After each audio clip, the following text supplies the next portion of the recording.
¿Pueden ver el archivo Excel? Sí, licenciado.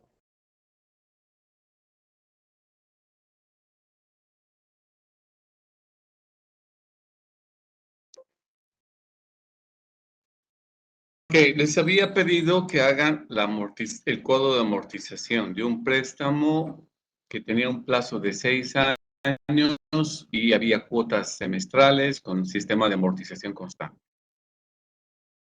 ¿Cómo está este cuadro?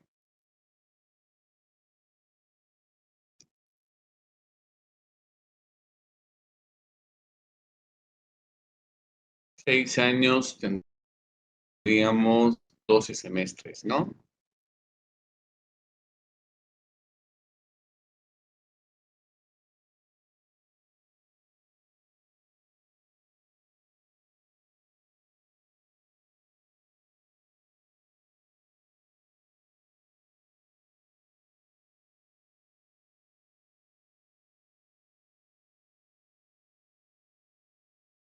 Entonces, una primera fila donde calculamos una segunda fila donde calculamos los intereses. La siguiente fila, la amortización de capital. Y finalmente, el saldo insoluto.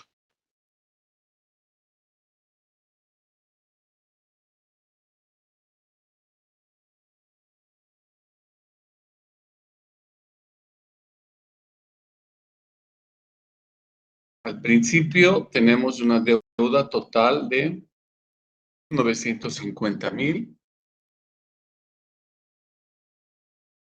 Y como esta deuda tiene el sistema de amortización constante, eso se divide entre 12. ¿Por qué? Porque las amortizaciones que se van a hacer al capital son constantes, son fijas. Entonces, esta situación se va a repetir durante los 12 semestres. Los intereses calculamos, ya conocen ustedes, capital por tasa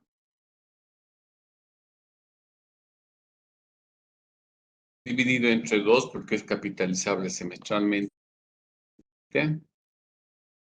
Y la cuota va a ser igual a los intereses más la amortización del capital.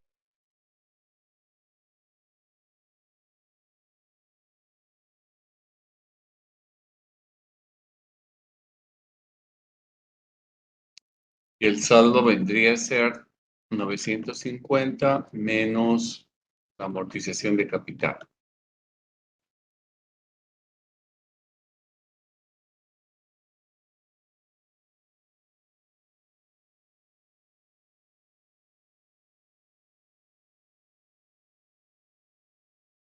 Entonces, de esta manera, ustedes habrán realizado su cuadro de amortización, donde el último semestre no se debe nada, ¿no? ¿Lo hicieron así, muchachos? ¿Les salió lo mismo? Sí, licenciado. Ok. Este es un tema de mate financiera, es una aplicación de un sistema de amortización. Todavía no entra nada de lo que estamos viendo, que es costo de capital.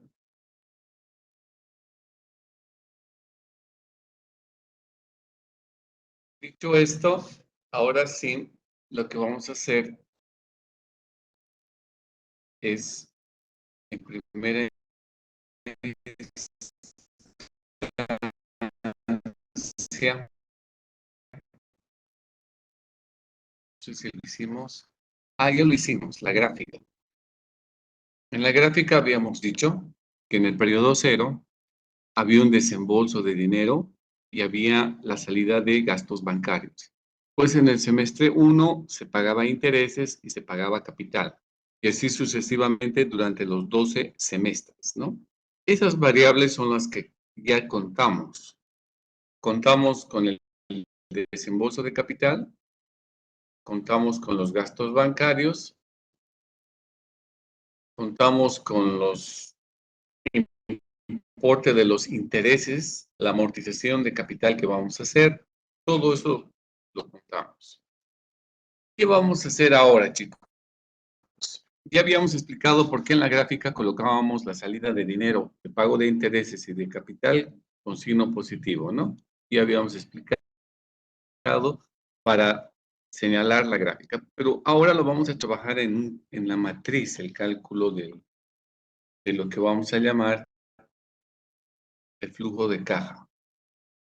El flujo de caja de esta fuente de financiamiento. Pues vamos a tener los 12 semestres y en el flujo de caja vamos a colocar, sabemos, todas las variables que significan entrada de dinero con signo positivo y todas las variables que significan salida de dinero con signo negativo. Lo vamos a poner en la matriz. Entonces, siguiendo la lógica de la gráfica, en el periodo 0, ¿qué variables teníamos? Teníamos el desembolso de capital o el desembolso del préstamo y los gastos bancarios, ¿no? Vamos a colocar, primera variable, desembolso, préstamo.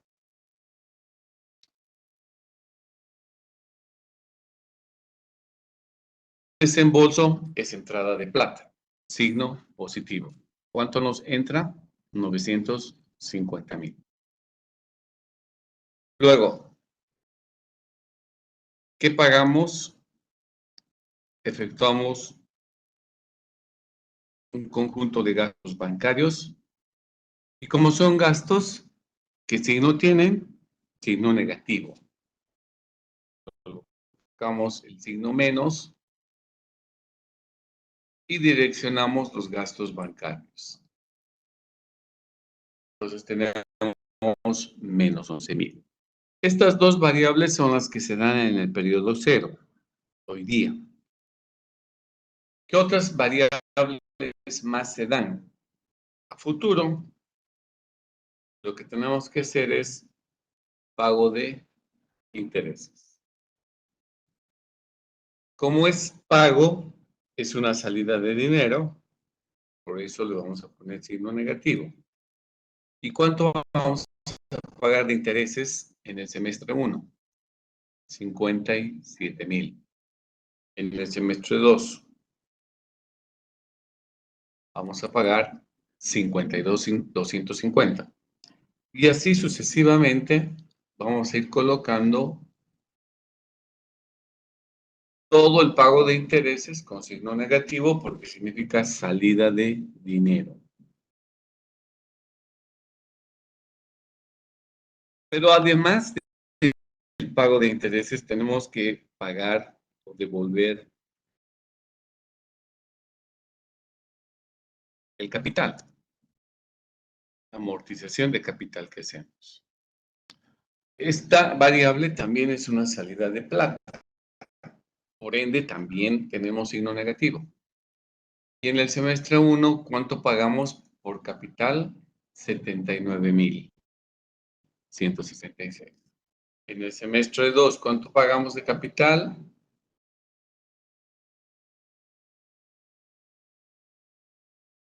En el semestre número 2, pagamos otros 79,166.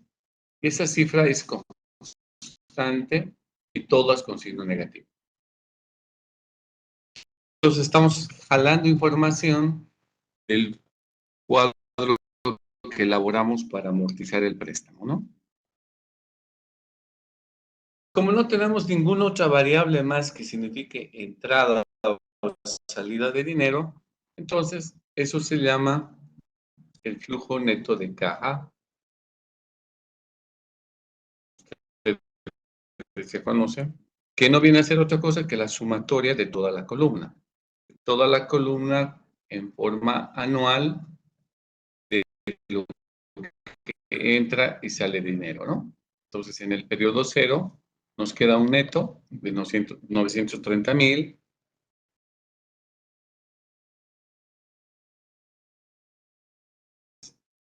las siguientes cifras.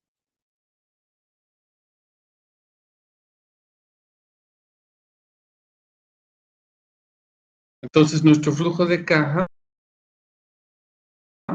estaría expresado en este cuadro que acabamos de elaborar, donde repetimos toda entrada de dinero viene con signo positivo, viene con signo negativo. ¿Estamos bien hasta acá, chicos?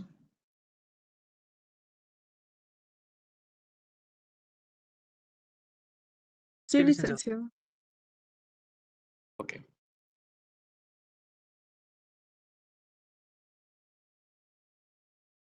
Pero ya sabemos esta bendita ecuación con la que trabajamos. ¿Qué nos dice esa ecuación? Dineros de hoy más dineros del futuro traídos al presente nos debe dar igual a 0. Entonces, esos dineros de hoy más los dineros del futuro están aquí, en esta línea que nosotros le estamos llamando flujo neto de caja. Esa línea que está con fondo celeste, esa es la línea que representa los dineros de hoy y los dineros del futuro. Eso quiere decir que el flujo neto de caja del año 1 es 136.166, lo tengo que llevar al año 0 o al periodo 0. Los 131.416 que corresponden al semestre número 2, lo tengo que hacer retroceder hasta el año o al periodo 0. O sea, va a retroceder 2 semestres, un semestre y así sucesivamente, ¿no? Todo eso lo hacemos con una tasa de interés, obviamente, pero esa tasa de interés es lo que desconocemos. Pero recordando la definición de lo que es una TIR, la TIR hace posible que el PAN sea igual a 0. Entonces, aprovechamos que tenemos el Excel para calcular de este flujo neto de caja cuál es la tasa interna de retorno. ¿Por qué? Porque esa tasa interna de retorno va a hacer posible que el PAN sea igual a 0. Y si logro eso, lo que estaría encontrando es el costo de capital. Entonces, en proyectos, ¿se acuerdan? Hemos visto a través de las fórmulas del Excel, las fórmulas financieras, hay una herramienta que nos permite calcular rápidamente la tasa interna de retorno, que es la TIC. Y lo único que tenemos que hacer es manchar en la hoja de trabajo los datos correspondientes al flujo neto de caja desde el periodo 0 hasta el periodo 12. Hacemos un enter y a continuación lo que nos va a determinar en la celda donde estacionamos el cursor es una tasa de interés que en este caso nos está dando 6.23%. ¿Qué viene a ser esto? La tasa que hace posible que el BAN sea 0. Y si logro que el BAN sea 0, entonces lo que estamos encontrando es el costo de capital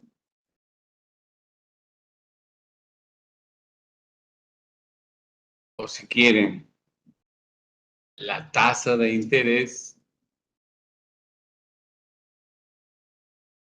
de la fuente de financiamiento, pero semestral. ¿Por qué? Porque hemos trabajado con flujos de caja semestrales. Y este costo de capital o tasa de interés semestral lo podemos convertir en una tasa anual, sí, no hay problema.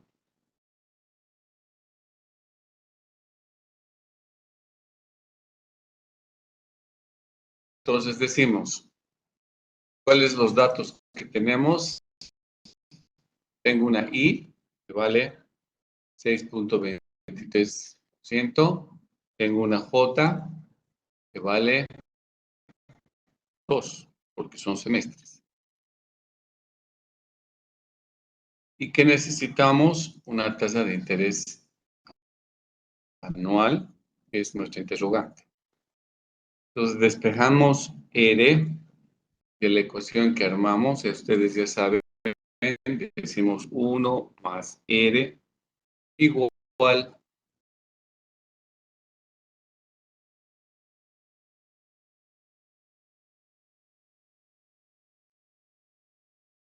a 1 más la tasa 0.06233 dividido entre 2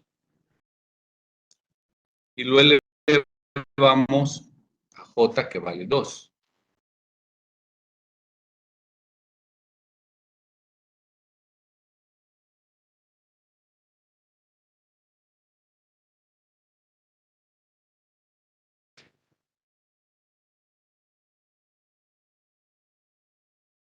Esa sería la ecuación que arma, ¿no? Para calcular la tasa de interés equivalente que nos permita tener una tasa de interés anual. O en este caso, un costo de capital anual.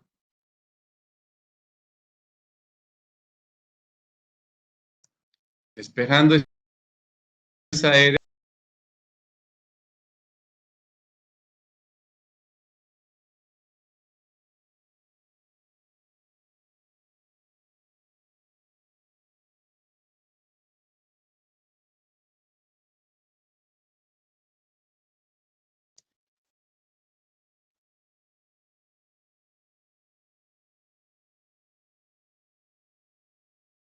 nos daría una tasa de 6.30%. Verifiquen, por favor, muchachos, si estamos bien.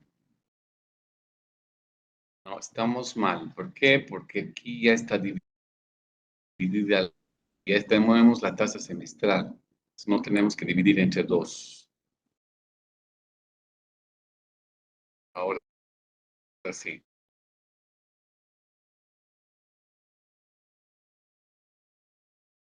Borré el 2 porque la tasa que tenemos es tasa semestral, o sea que ya no necesito dividir entre 2 para convertirla semestralmente.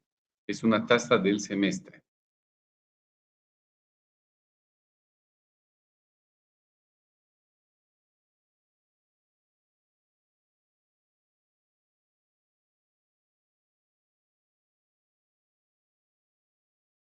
Está bien, licenciado.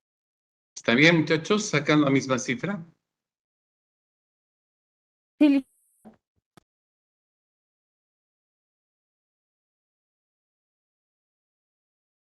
Entonces, este sería, nosotros conocemos como el costo de capital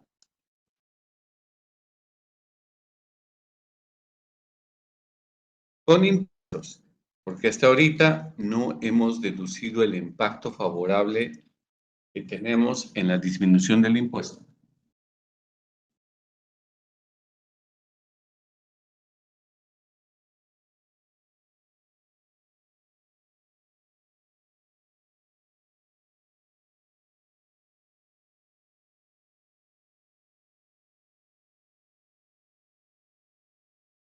Ya tenemos un costo de capital que es anual, pero todavía no tiene calculado el efecto del impuesto. Pero eso no va para nosotros, ¿por qué? Porque en la gráfica podemos analizar qué variables serían deducibles para el impuesto a las utilidades. Y empezamos en el periodo cero. ¿Qué es el capital? ¿Es deducible del impuesto a las utilidades? no, No, ¿Qué? ¿Por qué no es? porque está en el balance, no influye en nada. Porque es un pasivo, ¿no? El criterio es muy sencillo, decíamos, sabemos que deduce o no deduce, si va al estado de resultados, tiene su impacto ahí, en el IUE. Pero si va al balance, no tiene impacto. Entonces, el capital es un pasivo y no tiene nada que ver. Gastos bancarios,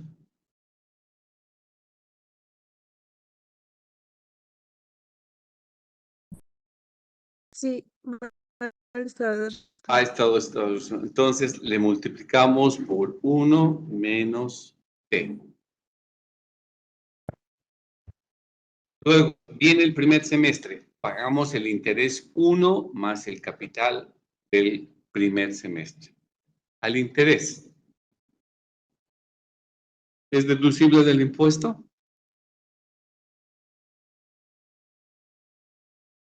Sí, Sí, licenciado. Porque va a ir al estado de resultados, ¿no? Entonces, a esa variable le multiplicamos por 1 menos t. Al capital, a la amortización de capital que hagamos,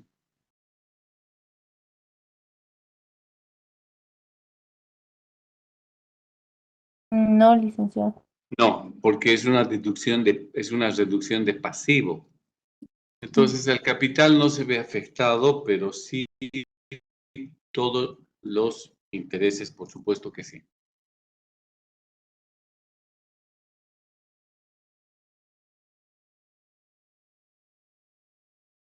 En el tercer semestre lo mismo. 1 menos t, decimos. En el cuarto semestre lo propio, hasta concluir los 12 trimestres.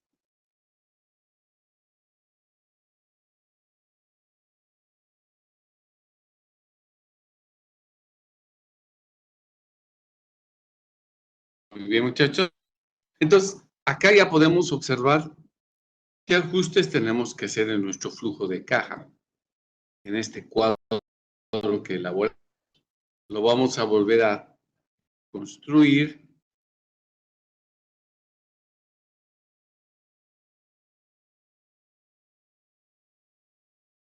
Y voy a borrar todas las cifras.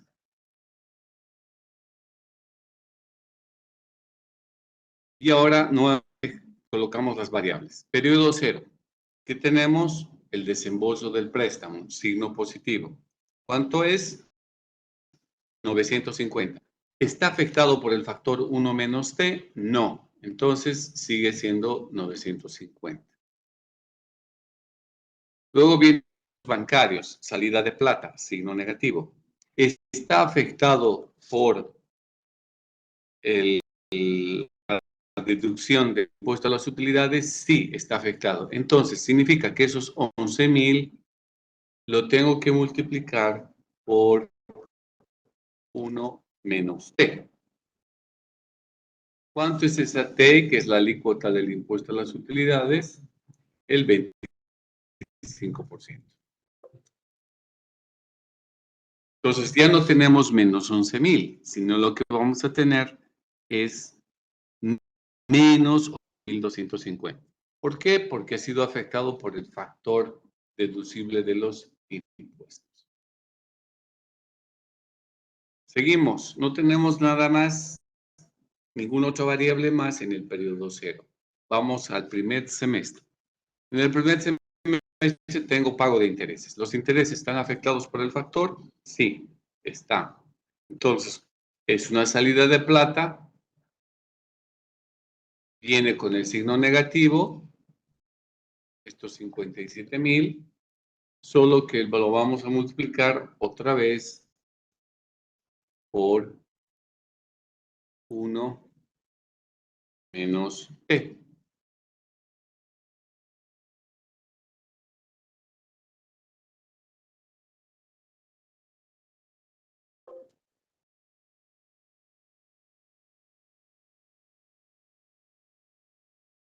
Y todos los intereses van a ser afectados por este factor.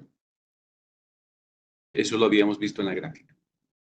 Entonces, esa línea de pago de intereses está disminuyendo. ¿Por qué? Porque el componente que deduce el impuesto a las utilidades ya lo estoy quitando. El capital, como lo vimos en la gráfica, no se ve afectado. ¿Es una salida de plata? Sí.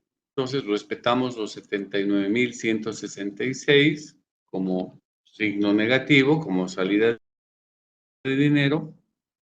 Y dada la característica del sistema de amortización constante, esta amortización de capital se mantiene constante todo el plazo.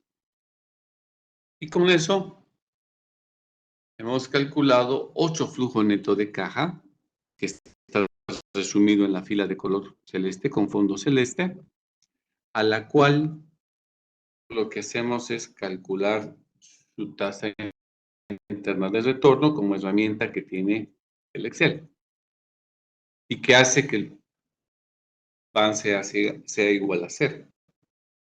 Aplicamos entonces la misma herramienta con el Excel, buscamos herramientas financieras, buscamos la función TIR, manchamos toda la información, todos los datos, desde el periodo 0 adelante.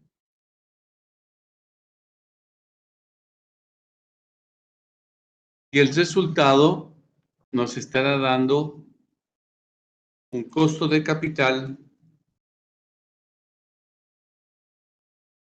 o una tasa de descuento o una tasa de interés. ¿De qué periodo? De un periodo semestral.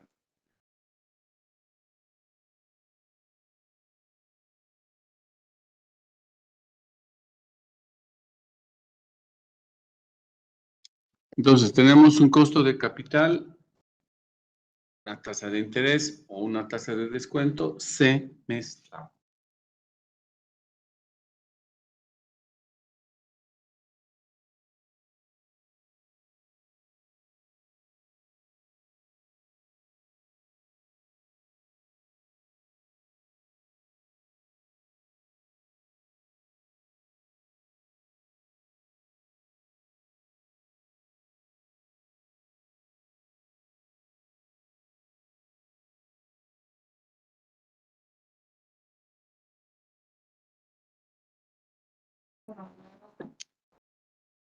Muy bien.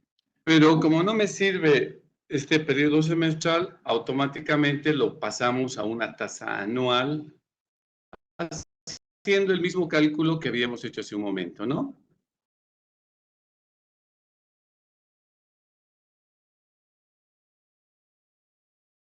Donde decimos que 1 más R va a ser igual a una tasa semestral del 0.0466. Como es semestral, ya no necesito dividir entre 2, pero sí lo elevamos a J. Y de aquí despejamos la R.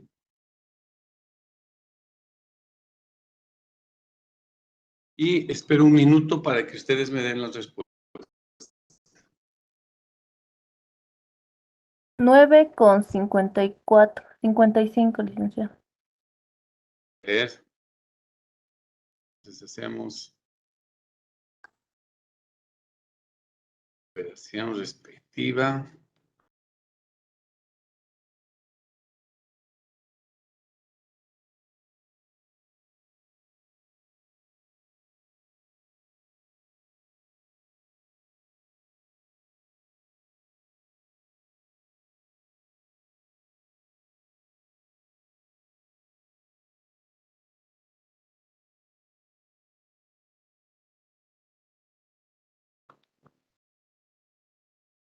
Efectivamente sacamos 9.54%, ¿no? ¿Qué viene a ser esta tasa, señores? Viene a ser el costo de capital. A este sí le vamos a llamar real. ¿Por qué? Porque ya tiene quitado el tema de impuestos. Puede ser reiterativo, pero lo vamos a poner, vamos a decir, sin impuestos. Pero basta que yo le diga que hasta costo de capital real significa que viene sin impuestos, ¿no?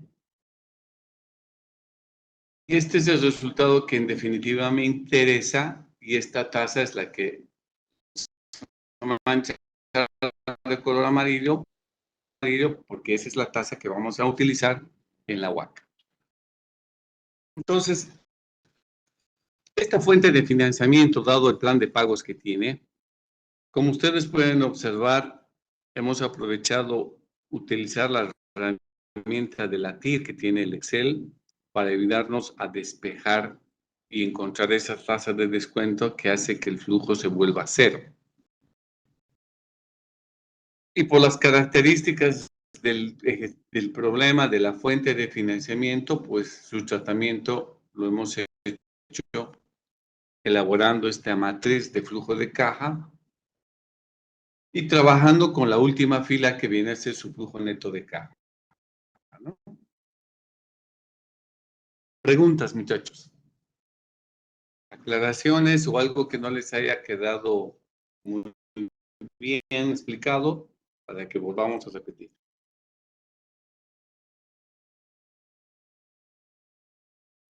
Licenciado, ¿podría volver a repetir el primer cuadro de amortización? No estoy muy seguro, no me están saliendo las sumas. El cuadro de amortización. Sí, exactamente. Por favor, licenciado. Este cuadro, para elaborar este cuadro, lo que necesitas saber primero es qué sistema vas a utilizar. En el ejercicio que dimos en la anterior clase, dijimos las cuotas se pagan en forma semestral y con el sistema de amortización constante. Entonces, este sistema tiene esa característica de que la amortización de capital es constante. Por eso tú puedes ver en la fila 97 cómo la cifra de 79.166 se repite todos los semestres. ¿Cómo calculamos esos 79.166? Simplemente dividiendo el total de la deuda, 950.000, entre el número de periodos de pago. ¿Cuántos periodos de pago tenemos? 12. Entonces dividimos 950.000 entre 12. De ahí sale los 79.166. ¿Hasta ahí te queda claro? Sí, clarísimo. Ok. Una vez que tienes la amortización de capital, llenas la fila de los intereses. ¿Cómo? Tú debes acordarte que en matemáticas financieras se enseñan a que el importe de los intereses, la cantidad de plata que se paga por concepto de interés, es igual o viene determinada por la multiplicación de un capital y una deuda que se debe por la tasa de interés que se tiene y por el plazo. Esta es la fórmula con la que se saca el importe de los intereses. Y esta es la fórmula que utilizamos para cada semestre. En el semestre 1, es decir, para el interés número 1, ¿qué hemos hecho? Dijimos, ¿qué capital tenemos hasta ese momento pendiente? Los 950.000. Explicación, 950.000. ¿Qué tasa de interés me están cobrándolo? El banco, 12% capitalizable semestralmente. Colocamos 0.12 dividido 2. ¿Y por qué tiempo? ¿Qué tiempo ha transcurrido entre el periodo 0 al periodo 1? Ha sido un semestre nada más. Toda esta operación que lo he escrito ahí determina estos 7.000. ¿Qué hicimos en la casilla número 2 de los intereses? El I2 hicimos lo mismo, solo que ahora ya no debo 9.000, debo menos. ¿Por qué? Porque en el semestre 1, al terminar el semestre 1, mi deuda, como ya pagué 79.106, solo debo 870.833. Entonces, sobre ese capital es que aplicamos multiplicamos la 870, 833.30, multiplicado por la tasa y multiplicado por un periodo. ¿Por qué por 1? Porque el tiempo que ha pasado entre el 1 y el semestre 2 ha transcurrido un semestre. Eso nos ha dado como resultado los 50.250. Esa es la lógica que hemos ido aplicando semestre tras semestre en la hoja Excel. Obviamente se ha sido esa parte que nos ha permitido llenar la fila de los intereses. Una vez que tienes la amortización de los intereses, la cuota viene a ser la suma del interés más la amortización de capital. Entonces sumamos 57.000 más 79.166. Y ese resultado es lo que tenemos en la fila de la cuota. Y finalmente el saldo insoluto, ¿de dónde sacas? Sacas restando el saldo pendiente de pago del anterior periodo, le restas la amortización de capital que estás haciendo. Y de ahí te sale en todos los semestres lo que llamamos el saldo pendiente de pago o saldo insoluto. ¿Quedó más claro? Sí, licenciado, gracias. Está cosiendo todo ahora.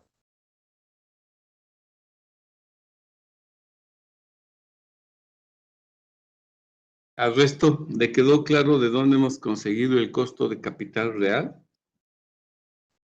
Eso sí, licenciado. Eso sí, clarísimo. Sí, licenciado.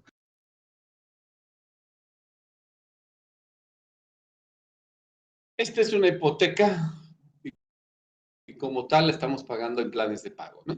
Una fuente de financiamiento. Es un préstamo de largo plazo.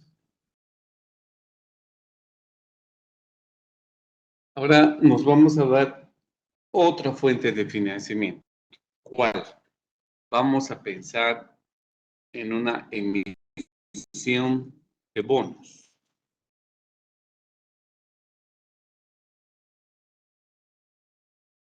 Es otra manera de conseguir plata emitiendo bonos. Los bonos son títulos valores, pero para la empresa emisora representa un pasivo de largo plazo. Los bonos, como vamos a hablar más adelante, son títulos valores de índole crediticio, no así participativo. Porque el hecho de que me compre un bono a mí no me da ningún derecho para participar en las decisiones que tenga la empresa. Yo le estoy haciendo un préstamo de dinero a la empresa y voy a recibir mi interés. Por eso se llama un título valor de índole crediticio. No es lo mismo que la acción. La acción tiene otro. Dicho esto, pensaremos ahora una serie de variables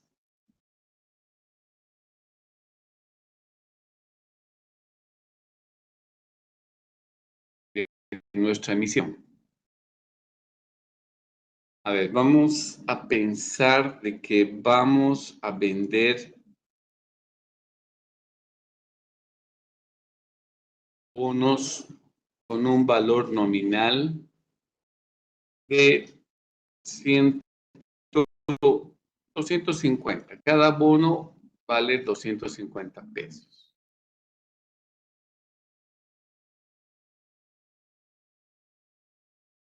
El número de bonos emitidos y vendidos,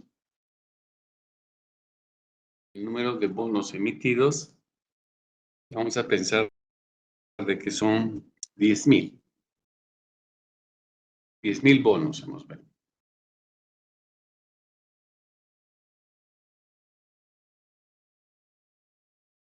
Entonces, el valor de emisión, o sea, cuánta plata voy a poder recolectar por la suma de los 10.000 bonos emitidos, son 2,5 millones. Estoy multiplicando 250 por 10.000.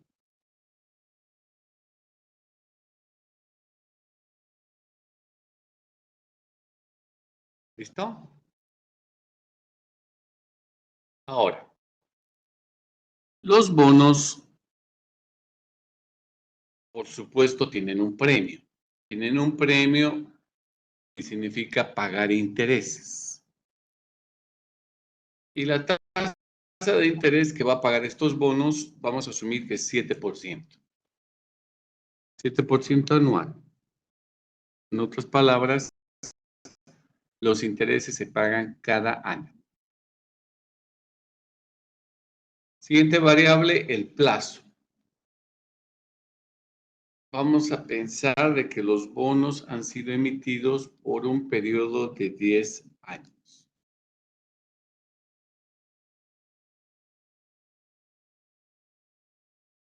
Es decir, hoy día me entregan la plata por la venta o por la compra que hagan los bonos, el público en general, y cada año le voy pagando 7%. Terminan los 10 años y se lo devuelvo su capital a la persona que me compró el bono.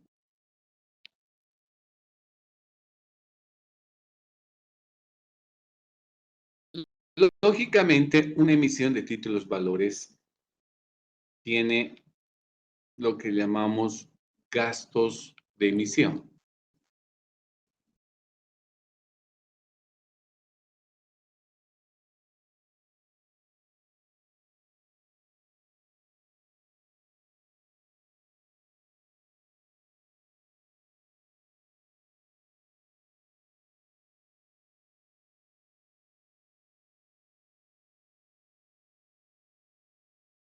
O esta fuente de financiamiento. O sea, son todo lo que he gastado pagando tramitadores, pagando comisión a la agencia de bolsa, pagando una comisión a la bolsa de valores, pagando o sacando documentación que necesita la ASFI para que me apruebe la emisión de valores. Todos esos conceptos que han sido vinculados y relacionados a la emisión del bono, lo estamos englobando dentro de estos llamados gastos de emisión. Vamos a pensar de que estos gastos de emisión son 18,000 pesos.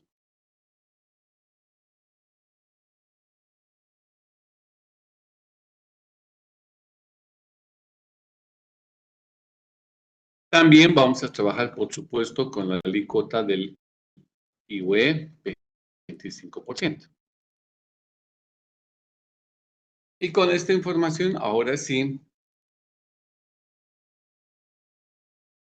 lo que hacemos es armar nuevamente una gráfica que nos ayuda a entender la ubicación de las variables, ¿no?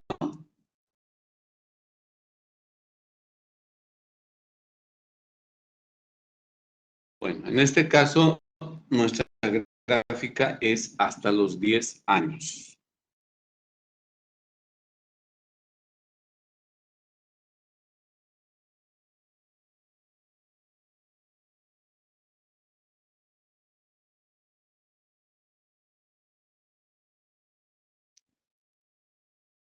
Coloquemos las variables. El valor de emisión lo vamos a simbolizar con una B de labial y una E, valor de emisión. Nos falta calcular el importe de los intereses, ¿no? Ya sabemos la tasa de interés que va a pagar el bono, pero ahora necesitamos saber cuánto es el importe de los intereses, el importe monetario.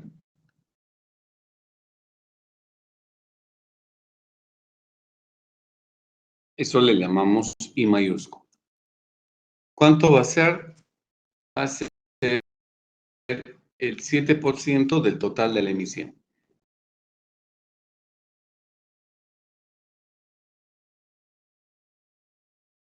O sea, pagamos intereses cada año por 175,000 pesos. A todos los que han comprado el bono. En forma individual, estaríamos pagando 17 pesos con 50 centavos como el interés a cada tenedor de bono. ¿Cómo saco esa cifra? Simplemente dividiendo los 175,000 entre los 10,000 bonos. Les va a dar 17.5. Pero a mí me interesa trabajar con el total, no de manera individual, no por bono, sino por todos los bonos. Entonces, la variable que tenemos en el periodo cero sería la plata que me entra por el valor de emisión. Y me afecta de manera negativa los gastos de emisión, porque tengo que pagar hoy día esas autorizaciones, esas comisiones en la bolsa, esas legalizaciones, esa impresión de títulos, valores, etcétera, ¿no? El pago de los servicios del consultor o del experto que inicia la estructuración, todos esos aspectos. Pasa en el año 1, terminando el año 1. No devuelvo capital, no devuelvo nada. Lo único que hago es pagar el interés número 1. ¿Qué pasa en el año 2? Vamos a pagar los intereses del año 2, pero lo particular es que estos intereses vienen a ser exactamente iguales a los intereses del año 1. En otras palabras, en el año 1 estamos pagando 175,000 por concepto de intereses. En el año 2 vamos a pagar exactamente otros 175,000 y nunca va a cambiar. ¿Por qué? Porque resulta que el bono precisamente es un título valor de renta fija. Es decir, que su rentabilidad permanece constante a lo largo de su vida. Entonces, el interés del año 2 es igual al interés del año 3, el del año 3 es igual al año 4 y así sucesivamente. Todos los intereses llegan a ser lo mismo. ¿Hasta cuándo? Hasta el último interés que vamos a pagar en el año 10. Pero acaba el año 10, acaba la vigencia del bono y la historia no se acaba. ¿Por qué? Porque vamos a cancelar los intereses. Sí, efectivamente vamos a cancelar. Pero además en el año 10 va a pasar algo. Se acabó el plazo del bono. ¿Eso qué implica? Que no solo tengo que pagar intereses, sino que tengo que devolver a los que me compraron el bono su capital. ¿Cuánto voy a devolver? El importe del valor de la emisión.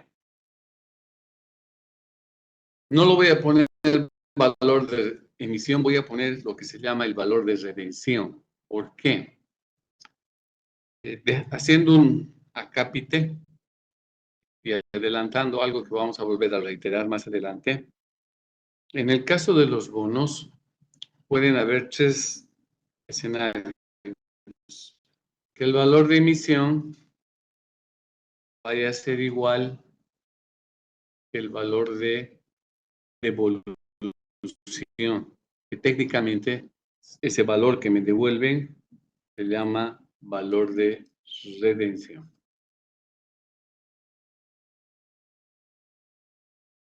Lo vamos a llamar PR. Entonces, un primer escenario es que el valor de emisión sea igual al valor de redención. Segundo escenario es que el valor de emisión sea mayor que el valor de redención. Y el tercer escenario será que el valor de emisión sea menor que el valor de redención. Son los tres posibles escenarios. En el primer caso, se llama que la emisión ha sido a la par, porque a la par significa que son los dos valores son igualitos. En el segundo escenario, se dice que la emisión hecho ha sido con descuento.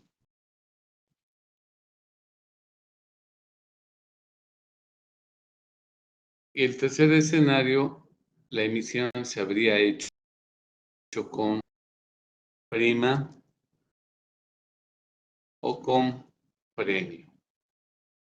Esas son las tres posibilidades. Si el valor de emisión es igual al valor de devolución, al valor de redención, estamos hablando a la par. Si me devuelven menos de lo que he dado, es devolución con descuento, es una emisión con descuento. Y si me devuelve más de lo que di, es una emisión con prima o con premio. En este ejemplo, vamos a decir que la emisión de estos bonos ha sido a la par.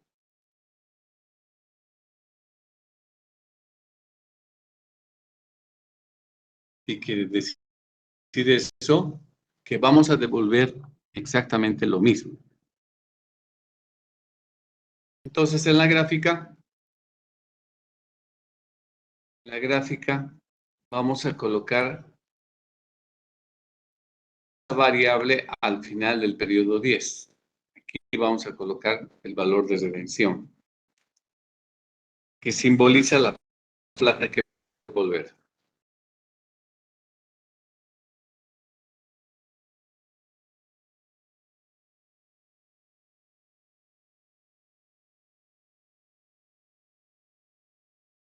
Entonces, estamos viendo visualmente la situación que tener en los distintos periodos que tenga vigencia el bono, ¿no? Ahora, ¿cómo será? Y este será el caso por el cual determinamos el costo de capital con impuestos. ¿Cómo será el caso de la gráfica cuando determinemos el costo de capital sin impuestos?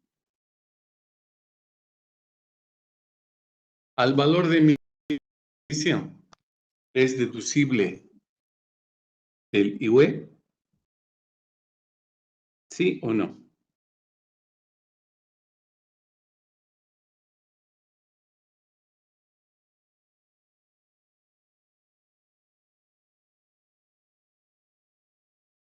Ha sido una pregunta para ustedes, chicos.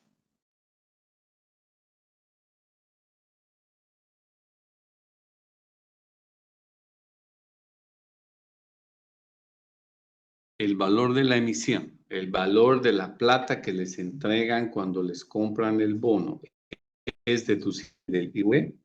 No, licenciado. ¿Qué cuenta viene a ser esa? De balance de De balance, específicamente. patrimonio pasivo. No, patrimonio no. ¿De qué cuentas? ¿De qué grupo? Pasivo. Del pasivo. Por eso hemos dicho, es un título crediticio, no es participativo. Puede ser del patrimonio. Entonces no entra, ¿no? Los gastos de emisión. Sí, son gastos. Esos sí son deducibles. Entonces, a esos les multiplicaríamos 1 menos P. Los intereses que paguemos Sí. también sí sería deducible. Entonces diríamos el interés año 1 afectado por 1 menos T.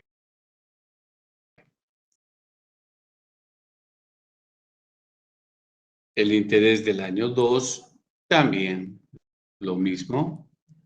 El interés del año 3 lo propio y así sucesivamente por los 10 años.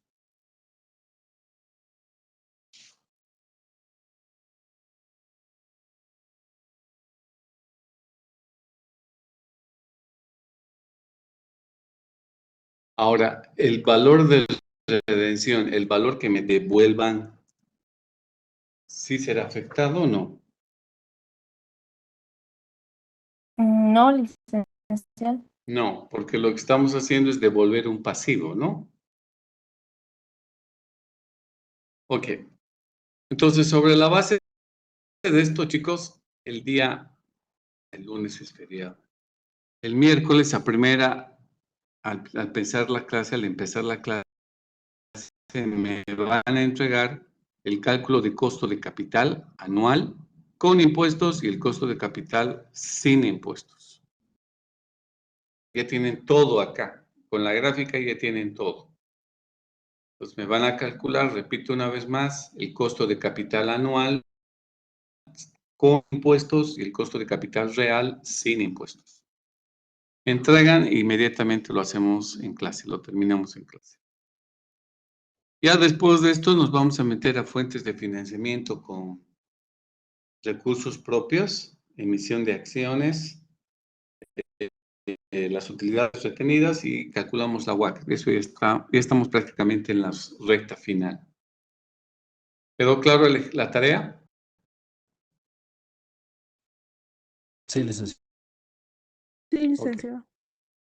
Nos vemos entonces la próxima clase, sería el miércoles. Licenciado, una pregunta. Dime. En la gráfica tenemos el valor de emisión y valor de redención. El Sí, valor de emisión se supone que nos entrega, que nos entra a nosotros como empresa y lo tenemos con signo positivo. El sí, valor de redención como empresa estaríamos devolviendo y no sería con signo negativo, licenciado. sí. Va a ser con signo negativo. Pero en tu cuadro que elabores, en tu cuadro, en ese flujo de caja, ahí. En la gráfica lo he puesto como positivo, asumiendo que lo llevamos al otro lado, ¿no? Pero si les resulta más cómodo, más fácil de entender, no hay problema, le podemos colocar el pago de intereses con signo negativo, antecediendo el signo menos. Es que en el Excel me está pidiendo como si fuera fórmula, ¿no? Tengo que ponerle un apóstrofe, algo así. Pero sí sería la salida de dinero, tanto el valor de redención como el pago de los intereses. Eso lo manejas en Ah, tu ya, cuadro. está bien, licenciado. Gracias. ¿Algo más?